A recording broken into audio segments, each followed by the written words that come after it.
Good day to everyone. A warm welcome to each and everyone who have gathered for Saveetha International Architecture Talk Series conducted by Saveetha College of Architecture and Design, Saveetha Institute of Medical and Technical Sciences. I am Dr. Deepak Arun, Associate Dean, International Affairs, Saveetha School of Engineering, Saveetha Institute of Medical and Technical Sciences. At the outset, I extend my sincere thanks to our Honorable Chancellor, sir, and my sincere thanks to our respected Director, Madam, for Madam's continuous guidance, support, and motivation in conducting the event. Today, we have with us Professor Architect Andy Humphreys, Acting Associate Head of the School, Architecture, School of Art, Design and Architecture, University of Plymouth, UK. University of Plymouth and SIMATS have many ongoing collaborations in science and engineering for many years now. Many faculties and students visited University of Plymouth as a part of exchange program. Now, I invite Professor Valsava, Dean, Saveetha College of Architecture and Design, to give his welcome to you, sir. Thank you, Dr. Deepak. Good afternoon, Professor Andy Humphreys. We are glad to have you with us today to speak on a theme which is very dear to us here in Chennai, in India, on urban ecology. And in our last conversation, your description of the kind of studio and engagement with the civic body in Plymouth to really look at civic participation in core areas of urban ecology. And I think at some point in time, we would even invite the participants today who are with us to collaborate in this larger conversation that we hope to have or engage with your studio in Plymouth, which resonates with, I would say, several issues that we've been dealing with for the last maybe even 2 decades, and in terms of extending the conversation beyond the boundaries of urbanity and architecture into a transdisciplinary kind of a mode. We are extremely glad to have you today with us. I would request Architect Sandhya to briefly read a profile. And what I would also suggest, Professor Humphreys, is that at the end of your talk, we could probably open it up for a kind of a conversation with the participants and invite the participants to even be part of the larger program that we could unfold from here, with the civic bodies, with the various constituents within the city who are looking forward to this collaboration. Thank you very much. Sandhya, would you please read the profile? Sure, sir. A warm good evening to all of to everyone present. I'm very happy to introduce Professor Andy Humphreys, who has studied at the B.Arch School of Architecture from 1989, gaining his professional practice certificate in 1997. From 1997 to 1999, he has been a part-time studio tutor at the Kingston University. Again, from 1999 to 2007, he has been a full-time tutor and principal lecturer in architecture at the Kingston University. From 2008 to 2010, he has been associated with the Nottingham University School of Architecture as a studio assistant. From 2009 to 2011, he has been associated with the Welsh School of Architecture on Vertical Studio project, again as a studio assistant. So when he was a part-time tutor, he has worked in practice at the Peter Curie Architects, a London-based socially responsible practice. Then from 2012, he has been teaching full-time at the Plymouth University School of Architecture. Currently, he is the acting head of architecture at the Plymouth University.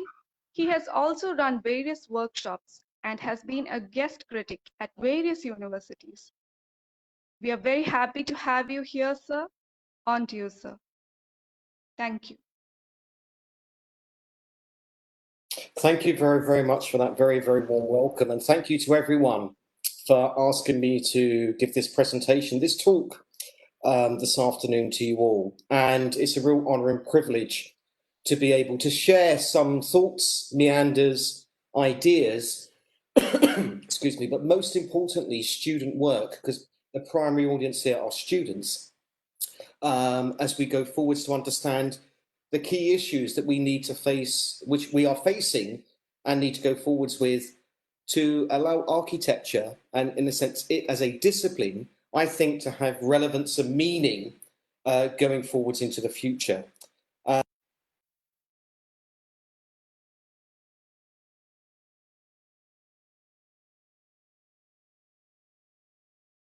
First of all, the talk is going to be in 4 parts, and it's going to be looking at the challenges that face us and ways that we might want to respond to what are otherwise preconceived normative, should we say, views of how we might engage with the urban environment. But also it's about showcasing actually sort of the things that we now have to value and entrust, which is actually the future generation, you guys as students going forward, and how we can actually provide you with, say, the tools to facilitate some of those challenges that are going to face you as we go out there into the world. And part of this talk is going to be about, I think, hopefully removing some of the myths related to what this subject, this beautiful subject, actually is all about, and actually talking about it in a way which I think enriches the things to do with architecture, as opposed to limiting it to, say, particular systems and values. And so part 1, how does architecture present itself? Architecture is a strange beast as a subject. I think there are many of us at the moment who are, in a way, trying to sort of steer things away from, should we say, this preconceived idea of architecture, in effect being seen as this, in a sense, spectacular series of objects which kind of place themselves into a various series of contexts and, should we say, are just self-referential to themselves. And if you look at any of the magazines, or should we say the kind of the important, or should we say most well-used platforms that students go to, such as Design, such as Pinterest, etc., everything is reduced down to the image of something, i.e. the object in itself, as opposed to understanding its broader context and what it can actually do. And I think just looking at things in terms of just the architecture as kind of just an image or an object is actually really reducing everything that we do right down. And here, I think it's really important to quote Georges Braque, because this can be related to so many different fields and scales of things. The object is a dead thing. Find the common ground between things, because that is what poetry is. And I think the really interesting thing about this as a statement is that unless architecture really begins to understand something about the broader context in which it situates itself, then arguably it is only, in a sense, responding to itself. It's introverted. And it means that, in a sense, society loses trust and faith in what we do in many, many ways. And so, therefore, what it needs to start to do is understand how it fits in. In effect, what are the ecologies and the systems and the kind of greyscape, bluescape, greenscape by which it can start to sort of respond to, work with, arguably enhance. Arguably, at a certain point, does the idea of a building need to be there? And that's, I think, a really interesting question that we need to understand architecturally. And when I talk about that sort of quotation, I think it's really, really important to understand that and across a series of scales. Because, excuse me, here is a map of the UK. And here is Plymouth highlighted in this kind of red box. Plymouth is a city located in the southwest peninsula of the UK. It is a port city. It was a very, very important naval base. And because of that naval base, it got heavily destroyed during the last war. And therefore, as a response to that, not only did it decide that it was going to therefore then demolish more than was there left existing, it erased everything to produce a new utopian plan, the Abercrombie Plan. And so Patrick Abercrombie was in effect the lead town planner of the day, and proposed a series of these new utopian plans and visions for many, many cities in the UK. Plymouth was the only city to actually adopt the plan and then, in a sense, translate it to ground. And I think what's really interesting about this is, here is the kind of initial drawing. Here is the city as we see it today. And you can start to see actually the grain that is actually shown within this drawing is very, very visible in terms of how it responds to the city. Because it's actually contained, it actually sort of becomes introverted and self-referential to itself. Now, nobody's saying that actually the city is a bad city, and it's actually got some spectacular settings. But arguably, in erasing everything, it has lost, should we say, a rootedness to some connectivity to a past. And I think the idea of that connectivity in terms of going forwards in what we start to do is the notion of sort of understanding context is not merely about just the physical relationship of the things which are around, but the social, the psychological, the emotional become very, very important. And I think we could say that society on the whole today has had enough of, in a sense, things being seen to be top-down decisions, which is, in a sense, presented to us as being good for us. What we need to start to understand, and what I start to ask students to deal with when it comes to sort of, in a sense, undertaking projects at the University of Plymouth, is to actually start to sort of allow for a broader series of engagement consultations to happen, to bring society and communities in on board with the projects that they're doing. And actually, in doing so, you're explaining the process. And the process of architecture and arguably planning is complex. And most people in complexity feel frightened. But actually, if you can start to, in a sense, engage with this and explain what it is that you're doing, then arguably there's a sense of reassurance and trust that comes forward. Trust, I think, is the key thing, both in architectural education and in the sense of the profession going forwards to, in a sense, get its status back in what it can do as far as, should we say, reimagining or working with the world that we have and the challenges that we face. The challenges we face at the moment are huge. After all, there is evidence to suggest that sort of by 2050, the world population is going to increase substantially. Not only that, that increase in population is going to become an urban population. With 70% of the world population living in urban areas. We all know 2050 is a cutoff point in terms of how we are responding and abusing our planet and dealing with what is now a climate emergency. And we need to be able to respond to those things. And alongside that, you could say the third ingredient, and arguably the most important ingredient now, is related to ecological issues and how we, in a sense, understand that we, as, should we say, kind of a profession, but human beings coexist with a whole series of other things and interdependencies in this world to actually set up a natural balance and a natural scheme of things. They are really, really important. And so I will now go back to a kind of a wonderful statement from a fantastic writer, Jane Jacobs, who said in the book, The Death and Life of Great American Cities, cities have the capability of providing something for everybody only because and only when they are created by everybody. This is really, really important. In a sense, should we say, the demystification of that kind of, should we say, the process and the production of coming to a series of ideas about how one engages with the urban environment has to be undertaken collaboratively and with a series of communities. And this is something that we absolutely encourage at the University of Plymouth with our undergraduate students, that they actively get involved in what I call proactive, participatory consultation. And so the idea of projects is that we don't write a brief to say you are going to design a, let's say, doctor's surgery. We set up a framework, and then the students go out and they talk to various user groups to come to decisions about what is actually relevant, meaningful, and important as we go forward. After all, the citizens in our cities are the primary stakeholders. And if we can work with those people, arguably that level of trust is in a sense repaired, and we can go forwards successfully. This is really, really important, primarily because initially of these two primary questions. The third question arguably needs to be there, and actually, as I'll show through this talk, it becomes the canvas by which everything then operates. But these two things are absolutely critical for us to understand.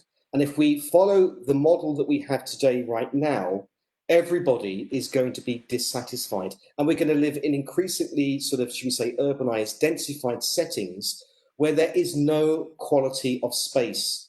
And if there is no quality of space, then arguably you have a society that is going to fall ill. And it's going to fall ill and therefore then put huge demands and resources on other services that actually start to kind of, that will then actually come into play, such as sort of healthcare, social services, etc. And I would argue right now that actually if cities are going to be this place where we inhabit, where the everyday life takes place, are they ready to do that? Cities, arguably, yes, they have residential populations, but arguably at the moment they're places primarily of production.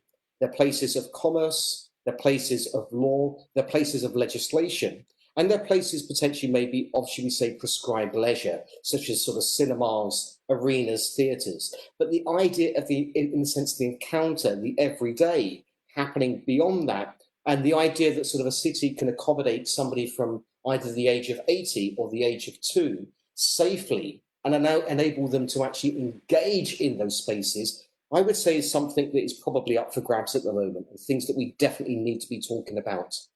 Right, so what I would actually say in relation to our cities is, it is often said that form follows function. So what is the form when play and life actually start to become relevant in the conversations that we are having right now?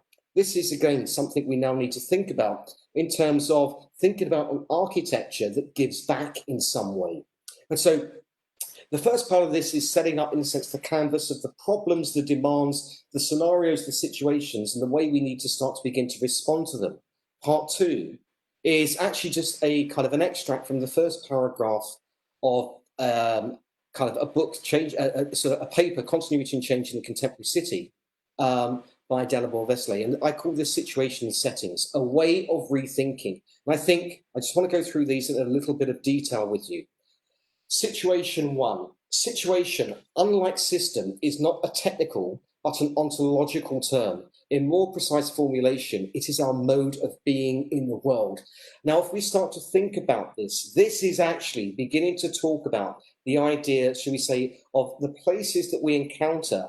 And normally we would encounter them either by sort of a site visit with some photographs, or in the worst case scenario, by downloading some form of ordnance survey map or looking at something on Google Earth.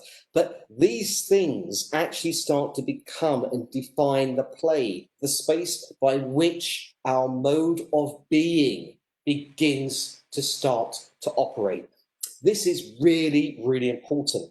And so this, by definition, takes the decision-making of the production of architecture, I would argue, immediately away from the my idea, my project, my thinking, into the thinking, the project, the response from communities. Because actually what it starts to do is set up this mosaic by which you could say multiple sort of situations and activities begin to take place, because they need to accommodate that multiplicity of what it means of a mode of being in the world. Situation 2.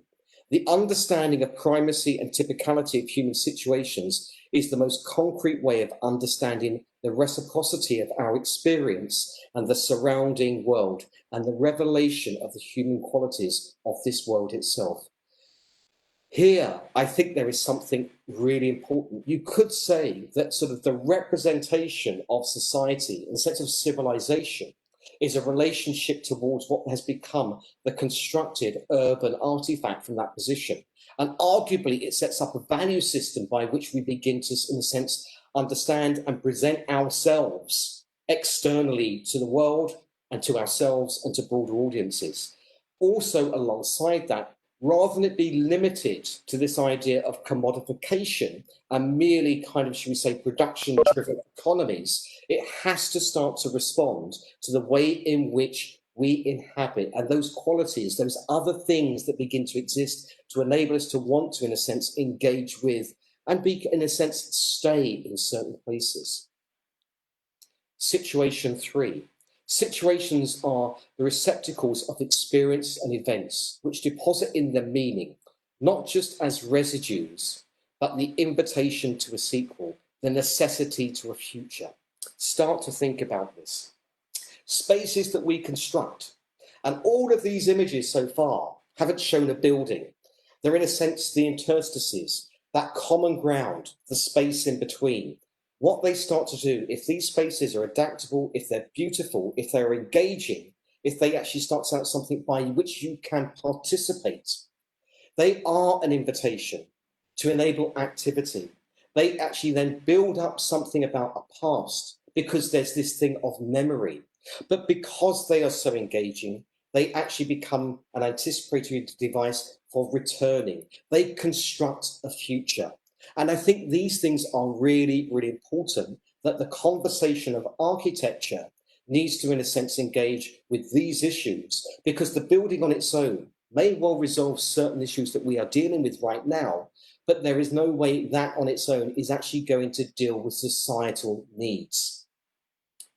Situation 4. The richness of situations depends upon the reverberations of meaning through the depth of their history.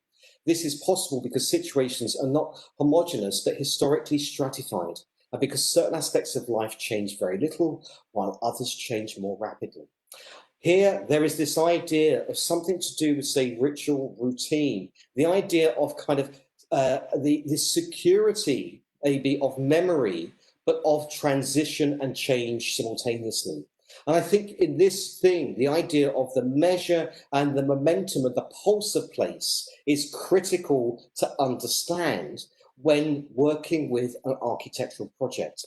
The worst thing that one can do is arbitrarily interrupt those measures and those metrons that take place on that pulse that takes place on a daily basis for the sake of, should we say, the ego of the object in itself. And actually sort of architecture should facilitate rather than, in a sense, interrupt or destroy. And in this as well, there is this thing about things changing more rapidly. And arguably, the thing that we have to grapple with right now, and this talk will go on to, are excuse me, those more rapid changes in the way that we now need to understand what is the urban condition. And finally, situation 5, the reference to history of human situations is not a call for nostalgia, but a demand for intellectual honesty and truthfulness. It is not a movement back to the origins for its own sake, but an attempt to remember the forgotten and latent meanings of such critical situations as solidarity, friendship, meeting, public encounters. Our cities should not merely just be kind of valued from the system of their economic production, but should also have, should we say, a complementary understanding of value, which is that in which our citizens and visitors can engage with, enjoy, participate within, and live within those more open spaces as well. And therefore, the compartmentalization of public ground is something which I would argue is a very dangerous, should we say, capitalist model of going forward. And finally, 6, in a more critical view, however, even so complex a phenomenon as contemporary life reveals structures that are more surprisingly stable. Some situations are always more important than others, and some are just repetitive.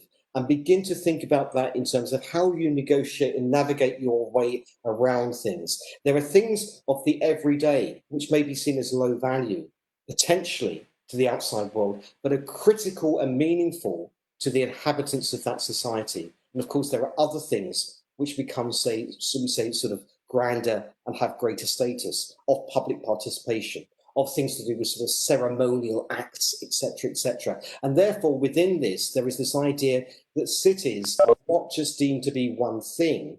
They are, shall we say, something to do with kind of, they have a scale and a hierarchy and a grain as well. Who is all this for? Well, arguably, we could say at the moment that it is actually still to do with that normative value of people. And what we could say is our cities at the moment actually start to deal with and respond to the infrastructure of the nervous systems of the convenience of roads and cars that begin to pollute, obstruct, and arguably begin to prevent some of those things from happening. Arguably, in most of our cities and most of our streets, we prioritise more square meterage to tarmac than we do to sort of sidewalks and greenscape. And these things just become self-contained and allow you, in a way, supposedly conveniently, to get from A to B quickly, but arguably you just get stuck in gridlock because our cities can't cope with the demand. And actually our cities need to be for people rather than cars. And you could say sort of, the idea of this is, how do we take back some sense of ownership? And I think the interesting thing about this as well is that sort of most of our sort of sidewalks, etc., are polluted and sort of interrupted with a series of signs and posts, etc., that stop us walking through. But all of that signage invariably is instruction to somebody who is in a car, not somebody on foot. We now need to think about the on foot. There is a practice of urban designers and architects in Copenhagen called Gel People. And Jan Gel has written a lot of work on this, in fact, called Life Between Buildings. And they set up a temporary project in New York, probably one of the most urbanized Western cities. The first thing they looked at was actually the percentage of tarmac to percentage of space for people, and realized that sort of 89% of the thoroughfare along here was given over to tarmac, not to people. They decided, in a sense, to begin to change that and took away at least 50% of, should we say, tarmac, and set up installations on a temporary basis where people could congregate. Here are these two scenarios, in a sense, before installation, here afterwards. What was really interesting about this as a temporary project is the biggest lobbyists against the project in the first instance were, in a sense, the yellow cab companies. But what they realised, in effect, after this had happened, is people wanted to go, in a sense, from installation to installation to installation and take small taxi rides. But they also had more footfall to be able to do that. And so even though this whole, should we say, measure was inverted, it didn't actually disrupt things. And it brought more people into the city, which made independent traders actually sort of, should we say, generate more income. And it engaged people to become, in a sense, participants in their city spaces. Leading on from that, we could now just begin to start to think about what this means in terms of sort of the idea of what spaces are or how we act. One could argue that there are three perceptions of space: the necessary, the things that have to be done; the optional, the things that we would like to do if we have the time to do so; and the resultant, in a sense, the consequences that might come out of the necessary and the optional. And if you start to deal with a matrix whereby, in a sense, the perception of those environments become good, arguably they all start to become dependent upon each other, and they set up their own cycle. If they are poor, then people won't go there, and therefore they fall into greater states of decay. And so the idea of what we might be doing going forwards is not necessarily where do we build or not build, but it's maybe kind of the idea of sort of what it might be, what it is, and what it gives back, or what David Leatherbarrow would describe as the unscripted performances, the consequential of the kind of the idea of projects understanding, should we say, their immediate and broader context. And so that now brings us to the idea that actually if you start to think about all of those things in that broader context, at the first instance, before even thinking about the notion of a project, and you engage with communities, you can start to think about play and life and ecology simultaneously. In fact, they form the raw ingredients. One thing that we are doing with Plymouth, and Plymouth is the first university and city in the UK to actually join up to this network, is we are part of the Fab City Manifesto, which is taking the UN Sustainable Development Goals and actually reduced them down to 10 key points. And these things are really, really important going forwards in the way that we understand architecture and how our urban spaces actually become productive. And so, what that would then do is allow us to understand that through participatory consultation, cities can provide something for everybody because they are created by everybody. And here is just an example of some participatory consultation with students at Plymouth, actually just setting up kind of out of context, some chairs from inside the university, asking people to sit down, in a sense, and write, and sort of, in a sense, then respond to some questions that are being asked, and sort of come into the school and talk to students more about what they are doing. The idea of that first barrier actually being challenged. And here is a group of students actually from that notion of participatory consultation, set up a newsletter to send out and put on sort of, in a sense, lampposts, etc., to a community that they were working with in a certain region of Plymouth. And it is from this idea of newsletter that people got involved, that started to, in a sense, engage with an idea and an aspiration of how, in a sense, spaces could begin to work and operate and have different measures and metrons, then begin to set up something to do with, should we say, an idea of a framework from which projects can emerge. That framework then, in a sense, allows projects to maybe have some rationale of existence, but is responding to, shall we say, the social conditions of the particular area, and the idea of something which is seen as marginalised actually having some say in how it might go forwards. Now, this is a project which was actually set up in its title as being Plymouth Sound National Marine Park. And the whole idea about actually the National Marine Park is it's great economically for Plymouth, but arguably these things lead to gentrification, and they could then marginalise Indigenous communities, which is the last thing you want. And so there needs to be a balance in the sense, doing things which are going to attract people from outside and create an economy, but also in a sense, allowing existing communities to feel that they are part of things. And this then leads to a series of projects which arguably begin to engage with those communities and what they want to do. And one of these projects is actually just about, in a sense, a cafe, kitchen, school, garden, and a connection, a kayak space. 80% of the population who live in Plymouth actually do not go to the seaside or the coast because they just cannot necessarily afford to take time off part-time jobs to do those things. This allows them to engage with those things and actually begins to set up this idea that architecture and a broader landscape of production can start to do things which actually begin to talk about a dialogue of how you can deal with things about well-being, how you can deal with things about health, and how you can begin to educate through a school kitchen and bring communities in to actually take ownership of certain spaces. Another project, which is adjacent to this one, started to talk about, in a sense, well-being through a series of counselling spaces above ground.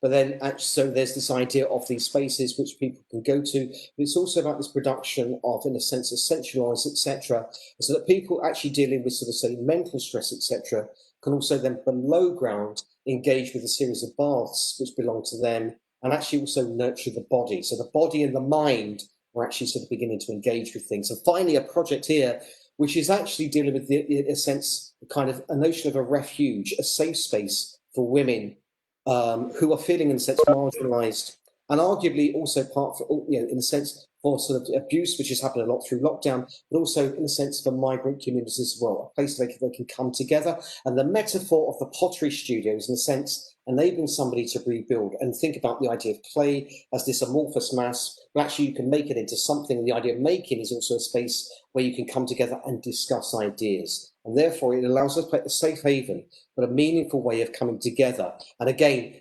enabling the idea of, should we say, the externality of space to start to be something which is as much about kind of an ecology and room as room would be deemed to be seen architecturally and in that normative term. And part 3 is now moving on to a project which actually started to talk about the radically responsible and, in a sense, a change in tides. And this was from semester 1, and it goes back to the idea that there is a necessity to a future, an invitation to a sequel. This is Plymouth, and Plymouth actually has a lot of park space. And the interesting thing about the park spaces is actually they invariably have little value. One of these parks, which is actually this stretch here, actually is not a park at all. It's basically infill from the demolition of the bomb sites that happened to the city in the last war. And so, in effect, these two sort of zones here became landfill. And actually, they were just then sort of turfed over. But they're, in effect, scars on kind of an ecology, because historically, they were the continuity of Stonehouse Creek.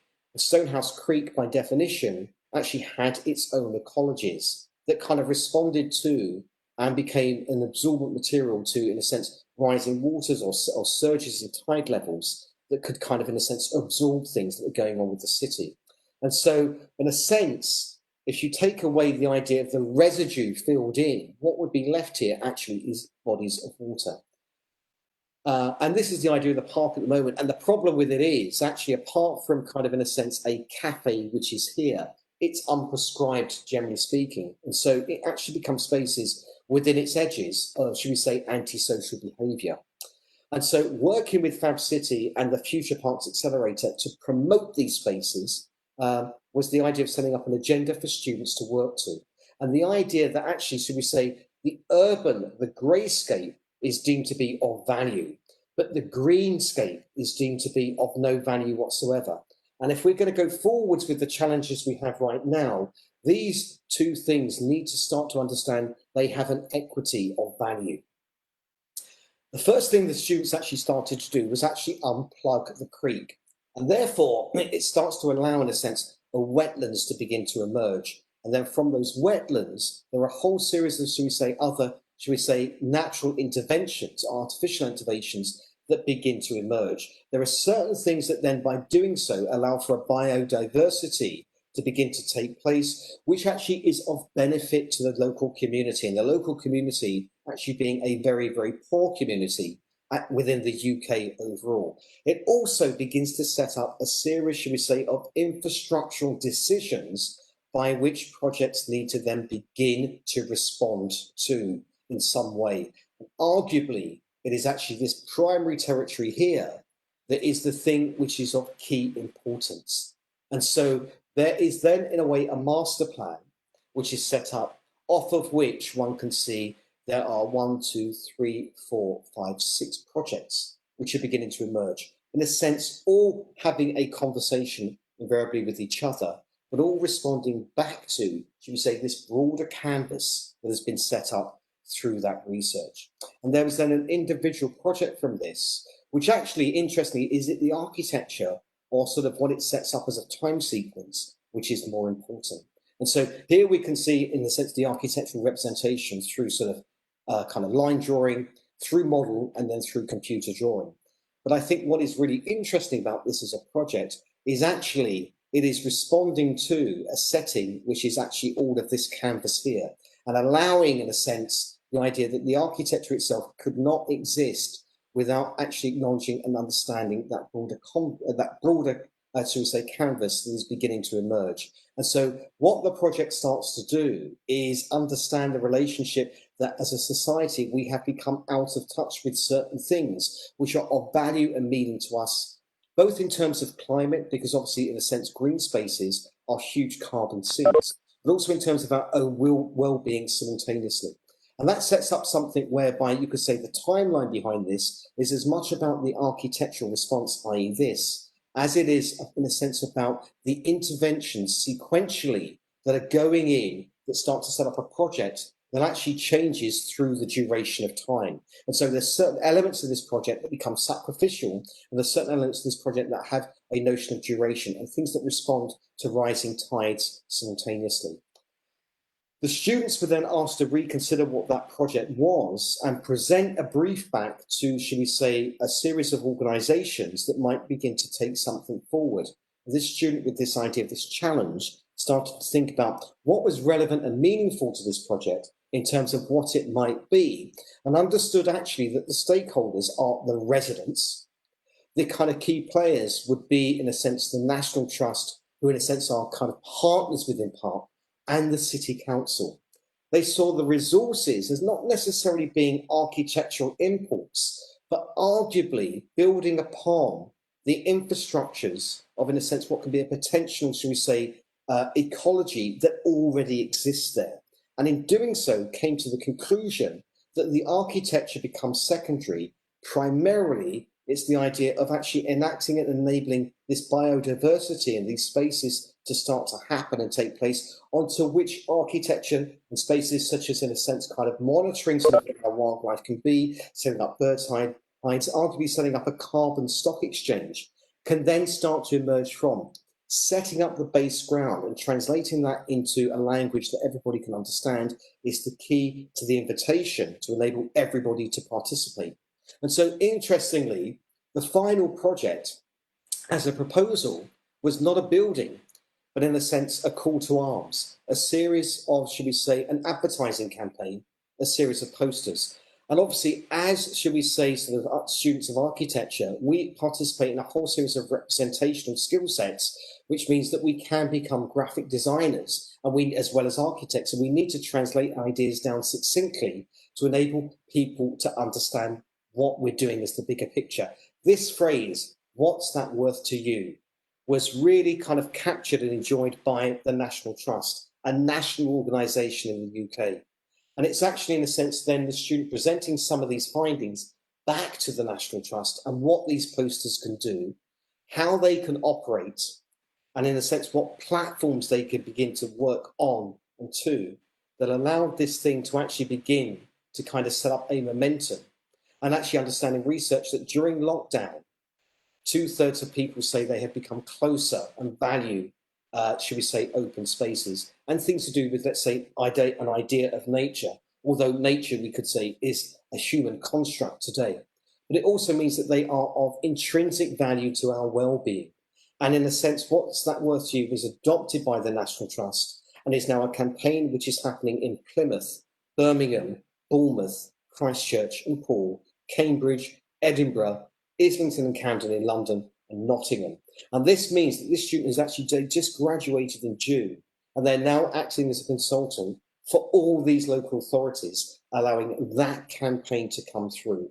And I think what's really, really important as architecture in understanding, when I say ecological, understanding its kind of place. And place is something which is both kind of emotional. It is basically to do with kind of, should we say, greenscape. It's to do with psychology. It's to do with, in a sense, memory, and something to do with a connection to and quality of, is really important going forward. We can argue that buildings can have some of the capacity technologically to deal with some of the issues at hand, but that on its own is not going to resolve the crisis that we have. And we have to understand, in effect, that architecture is a tiny part of a bigger series of a bigger mosaic, in which it needs to sort of allow these spaces and this idea of scape to emerge and exist, and allowing these things to coexist, in a sense, with that kind of broader series of questions allows us, in a sense, to understand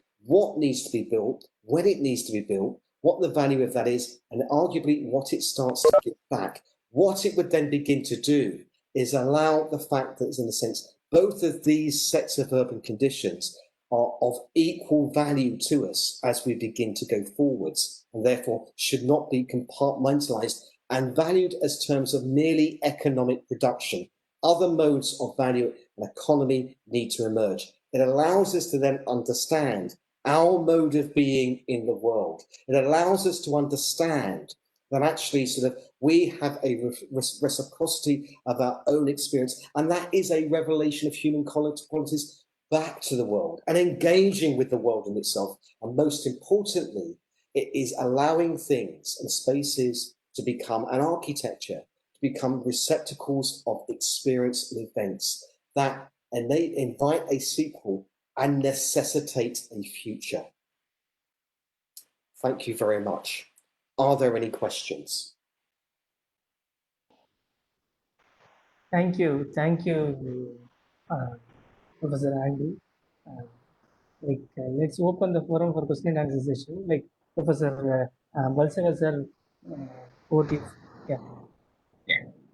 Professor, thank you for a wonderful presentation that shifts the location from the fascination with an individual building. I mean, it is required, but shifts it to a larger ecology and the kind of relationship that inhabitation has beyond the confines of a building. And at some level, also, I think the few projects you showed have a relationship beyond the fact that it's a human and a nature kind of a connect. But in biodiversity, I think an acknowledgement that there are also other species on Earth that live beside us, which we tend to forget often. And I think that's the kind of platform or a set of questions that it opens. What I'm curious about is that in terms of the students relating to the citizens of Plymouth, uh, is that level of consciousness by and large present in citizenry, or is there a parallel awareness campaign that also needs to be generated along with the studio on these issues? Yeah, I think the key thing around it is actually demystifying the language that we use. And I think one of the things that sort of architecture going forwards needs to do is, obviously, by definition, it is specialized.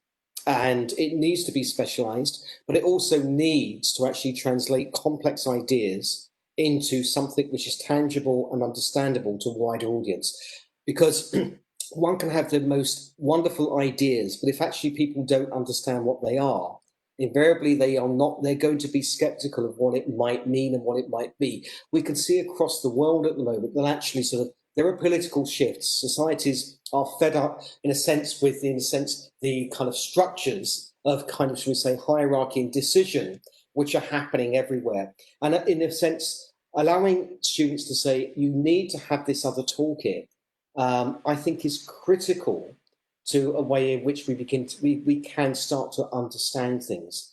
And actually, one should be able to distill something down into a diagram or a question that people can engage with. And interestingly, if the response, generally speaking, from kind of, should we say, communities that we've worked with has been nothing other than, should we say, overly enthusiastic, because it's also the part, I think, of the issue is that society has been, should we say, has become used to the idea that decisions potentially are imposed upon them and they are mute within that whole process. But actually, there are people who really care, really care about their kind of cities or their neighborhoods, etc., etc., etc. And in a sense, have felt for so long that their voices aren't heard.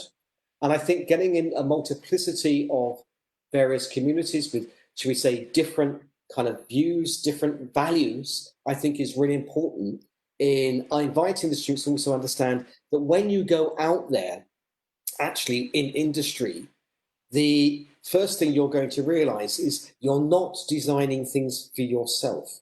You're designing things invariably for other people. And architecture has this very strange relationship, generally speaking, within academia, that the work invariably the student would say is my project, my this, my that. And actually, the key thing about it is when you get out there into the world, actually, we in effect are facilitators for others. And it's a very fine balance, of course, in a sense, emotionally, intellectually, the work is very much so part of the student. But but it's really important to also know that sort of you're not to get into the habit is that you're not designing for yourself directly. You're having a conversation which is allowing, in a sense, the work to evolve and respond to, should we say, other desires and other needs as well. Gaining that trust, I think, is critical to, should we say, how architecture can and the practice of architecture can go forward and, should we say, meaningfully engage with the huge issues that face most of our built-up urban conditions right now. Sure. Another connected, I would theme that evolves, and I'm curious to know how it's addressed, because now it appears that the studio would situate itself as a conversation between building and policy, actually. Yes. Generally, a school of architecture would be very focused on the definition of a plot, the kind of density that comes about from that, and and it's focused on that. And at best, it looks at the surrounding context in terms of the street or the buildings adjacent to it. But here, I think there is a shift now taking place between building and the germination of policy. And how does that happen? One would be curious to know, because does the city councillor come into the picture at that moment? Do lawyers come in at that moment? How does that conversation happen when it extends beyond the building? I think the conversation is happening, one, because we are, in a sense, working closely with, should we say, the City Council, and especially within certain, should we say, departments of the City Council. There is, should we say, an appetite to kind of begin to work together and use the resources which are available to all within, should we say, kind of, limited, I mean, interestingly, limited economical resources as far as the City Council is concerned. And the problem that most city councils have today, due to, in a sense, kind of limits on to how they can actually, should we say, recoup income, is they are selling off this idea of plots, in a sense, dividing up valued land to private developers. And then all that does, interestingly, is there's a sense that pocket of land is owned by somebody else. And all the revenue from that pocket then actually goes into the private pocket, as opposed to actually being redistributed back. And so we're finding a canvas by which we can start to, in a sense, work with and present ideas and other models, which actually can be, maybe can start to be seen as having a greater level of sort of, should we say, longevity and environmental viability. And that environmental is about sort of, should we say, the social as well as the physical from that perspective. That also, in a sense, starts to sort of suggest that there is a currency beyond merely the economic. Yeah, absolutely. And another very seminal aspect, which I thought we could discuss a little more, is the fact that these were not projects situated at one point in time. It's not a program that creates a building in 1 year, or there is a kind of patina to it. There's a kind of layering where elements can emerge across time, which means that even if they're layering and you get, let's say, these elements, something built in 1 year, something else adding it to it in an accretive way after 3 years, something after 5 years. What it also does is it can change the use of that, what was built the earlier year. We might just morph or be more flexible to some new change as the city grows, and it kind of builds a possible resilience for a city to accept and adapt to change also, rather than these finite projects which come in large scale, are built at one time, and don't probably relate to the nuance of a dynamic changing city. If you could, enlighten a little more on that. Though I think the interesting thing again about sort of, there's two things here. Architecture as being kind of, in a sense, the project is kind of a thing in itself, and it has a duration, which is the production of the project, and it stays there permanently, and in a sense, its program can't change. Arguably is something which is using a huge amount of material and, should we say, sort of embodied energy, which arguably may only have a use for a particular period of time. The idea that things become incremental, the idea that projects start to become adaptable, the idea that actually sort of, as an architect, that agility to understand that sort of that flexibility in what you do, and certain things are merely there for a small duration to enable something else to happen. They become sacrificial, but they emerge into something else, in a sense, for the main, should we say, the main part of the play then to unfurl, I think is really, really important. Again, by engaging with the bigger picture, the idea of beginning to have that overview and understand, should we say, the longevity, pulse, and duration of things is vital within a skill set of going forwards. And I think a lot of architectural education it comes back to the idea, in a sense, there is the object, it's kind of constructed, it's made, it's done, move on. Yeah. That is not a way, and I think this idea of, I think incrementally doing things is really, really, really important. And in a way, it kind of reminds me of, you probably all know Bilbao as a city, and it's probably known arguably for its kind of, should we say, iconic buildings along sort of the front, and arguably Guggenheim by Gehry. But over a 25-year period, there were 25 projects that the city undertook. Some of them were huge, and obviously sort of, should we say, started this idea of sort of a destination. Others were very much so on a smaller scale, but were working with communities. Interestingly, if you go to Bilbao and you then go and talk to the citizens and the residents of that city, the smaller projects that were actually kind of responding to them and they becoming part of the public consultation of are really highly valued. Should we say the grand strip, they see as something alien and has nothing to do with their city or belongs to them. I think there's lessons to be learnt in that whole process. Absolutely. I think, Professor, I think we'll open it to if there are questions to the group. But before we open it, I would like to reiterate again that the City Council here would be open and could explore at Saveetha. We have our urban lab, which is looking at city projects in a similar manner in terms of engaging with the city, collaborating or in conversation with the city council and with the community. So I would think what could flow out of this, because it's clearly a seminal studio that you are running at Plymouth, is a collaborative process.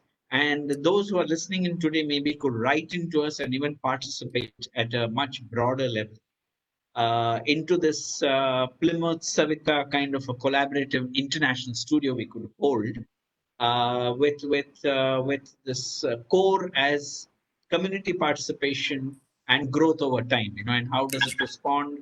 How does it deal with complexity?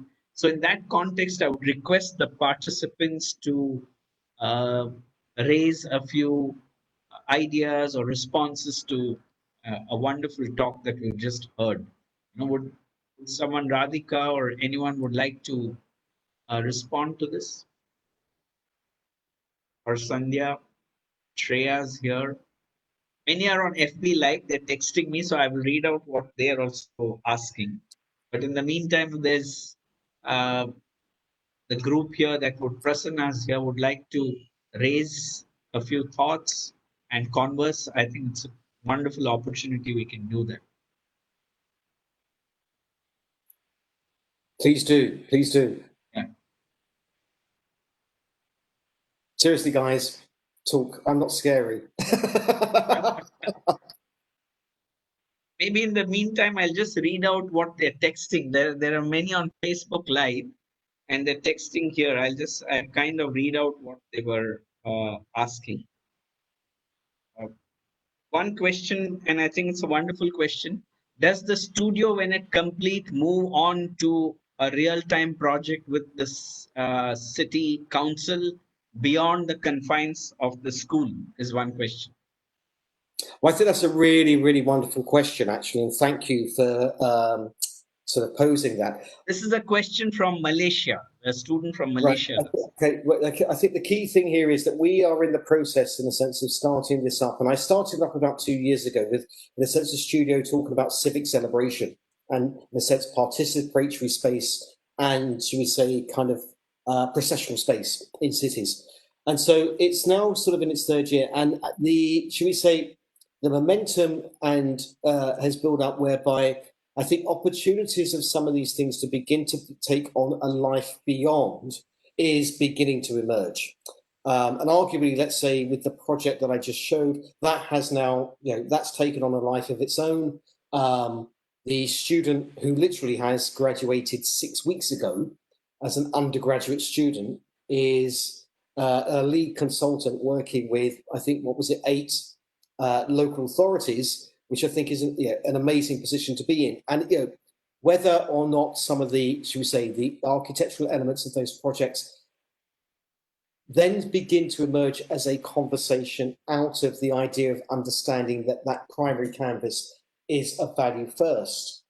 And then so if that becomes destination, what then emerges out of that, I think is a really, really, I think, key and important question going forwards. Arguably, I think there are things which are going to take on their own life cycle beyond this. And that is, in a way, the whole priority of what we are doing with these things right now. Hopefully that answers your question. Yeah, wonderful. There's another question from I would like to ask a question. Yeah, please ask. Yeah, hello, sir. Hello, Mr. Andy. My name is Prasanna. I'm a postgraduate student from here, from India. So my question is, like you just told right now, the entire explanation you just did, which is very wonderful. Thank you for that. And my question is that there are a couple of projects. Like if we talk about India and all the projects that is happening in India in this scale, it's only a handful of it. So my question is that is there any way that a studio, an architecture studio, that is going to collaborate with the government, with the city itself, or with the public? So, what's the kind of approach are we going to take as the architect, as an architecture firm? Because the projects we talk about generally, what happens here is like it mostly deals with the government officials and to the citizens directly. So here, I'm not much aware of the situation there in the UK, but here it's like for a public project to be happening in that scale, and for an architectural firm to be involved in that. So, what kind of approach do we have to take, and what is this? Where is the starting point? Like that's what my question is. I'm a fresh architecture graduate who is pursuing. This question is open for all three of the panel members. So, thank you. No, thank you. So I think I got the idea of your question. So you were breaking up in the in speaking there. First of all, I think obviously, sort of, should we say, there at the moment there is a particular mode of operation that takes place, should we say, in the procurement of projects and arguably, therefore, the development of cities and towns, etc. And I'm not saying and suggesting that that's going to vanish overnight, and it isn't. But actually, what we've got to start to do is say those things on their own are not necessarily going to deal with some of the key challenges that face us right now. Because invariably there's that, you could say that sort of the concern about those things arguably is that they work to purely an economic model of, in a sense, kind of developing as much as one possibly can at the lowest possible cost. And so the idea that sort of those things on their own can deal with things, I think, is not going to be helpful. There will be projects that will then emerge out of those things, which could become maybe more community-based. But also, I think it's about actually, as an active agent, and I think our students are leaving, in a sense, their undergraduate program with a portfolio that has a sense of agency about it. And there are sort of modes of alternative practice which are happening, which interestingly, sort of within, say, the kind of economic, should we say, suffocation that's happened through lockdown and COVID, etc. There are other models which are in effect surviving and working because actually they're working at grassroots level and they're in a sense working with communities. And in effect, it's about them becoming kind of a facilitator to communities to begin to get ideas across and actually have the means in which you could say translate things that need to then go through the appropriate channels of kind of, should we say, representation of different types of language, etc. Then actually then you could say sort of those that make the decisions will actually begin to take notice of. And so in a way, it's not necessarily about saying that the pre-existing model is going to change overnight. I don't think it is. But I think what needs to happen is that in this ongoing pursuit of, should we say, kind of densification and change, dealing with and, in a sense, talking to communities actually sets up and understands a value system which otherwise, or what is of value, which otherwise may not necessarily have been seen. And actually, I think just inviting those things to start to have some visibility just brings back good faith. I think they are just really some of the key things that we need to be understanding and working with. I hope that begins to answer your question. Yes, thank you so much. Thank you.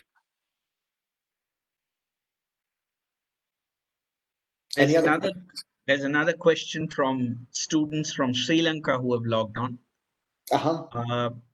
They ask that when we talk about community, we tend to homogenize it as if it was a single voice. But most often communities may have absolutely antithetical positions within themselves. You could have diametrically opposite positions of what needed to happen. How does one negotiate that kind of conflicting situation.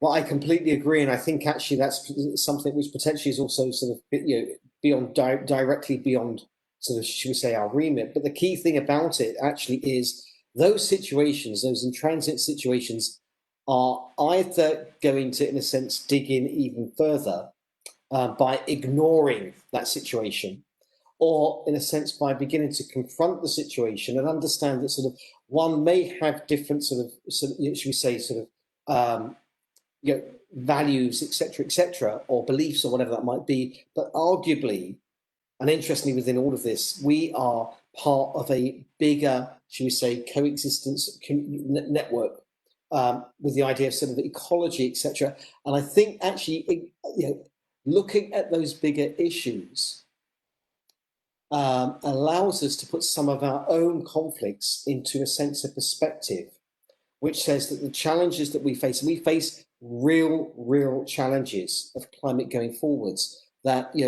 allows them to actually understand that we need to actually work together to change certain things. I don't think it's necessarily an easy thing, and I'm not talking about society as one homogenous thing. I completely understand what you're saying, that sort of, but it's also about understanding that places will respond to different audiences at different times of the day and on different days of the week, and respecting those differences. If we don't engage with a means to start to, should we say, enter into that dialogue, then the entrenchment that takes place at the moment just remains entrenched. Thank you, Professor. I think it has opened, so it, even as we may close our conversation today, I think it has opened a much more enriching dialogue which is possible now between the two cities, anchored in the two universities. So we will probably open out a call in a week or so. I'll send it to you, and maybe you could look at it. We'll do a collaborative kind of a studio in the beginning, more in terms of opening and awareness. So it would limit the time of engagement in the beginning till we get a sense of the studio, what we are doing. But I think it would be worth, as you rightly suggested, to open it up to the city council, invite stakeholders, and see what the resonance is possible between our city and Plymouth through a collaboration between Plymouth University and Saveetha University. And our urban lab is well situated with the archival material, with connection to community and the city council. So that can be facilitated through the Saveetha Urban Lab. And I really look forward, because the presentation has been extremely valuable and enriching to us, and resonates at various levels with issues that we have been confronting. Of course, the expressions will be different, the responses will be different, the kind of questions may vary, but I think the question of what is it worth to us is going to remain the same in whichever language we ask that question. Exactly. And I think it's a wonderful presentation, and thank you for opening up, I would say, a broader trans-geographic dialogue, which I think is the silver lining of the lockdown, that we have a virtual breaking of geographies. And I think yes, I please. think the lockdown actually is, one can see these things as either being adverse or actually opening up potential. And one thing I've been saying to my students is, these platforms are here to stay. They're not going to go away, and they most definitely have, shall we say, reconfigured geographical boundary. And therefore, we are all, in effect, and this is, I think, to everyone who's listening here now, we all now actually have the opportunity to genuinely become global citizens. Absolutely. Absolutely. Thank you, Professor. Thank you, Dr. Deepak. I think we can close our session right now. And those who have further questions, we'll probably collate them and email it in the next meeting, or and take it up. And I think it's been a very valuable beginning of a larger collaboration. No, thank you very much. And can I just thank everyone for taking the time to listen to this talk? And I hope it's been informative and useful to sort of the audience who have tuned into this. So thank you all for the invitation. It's been an absolute pleasure to share some of these ideas with you. Thank you.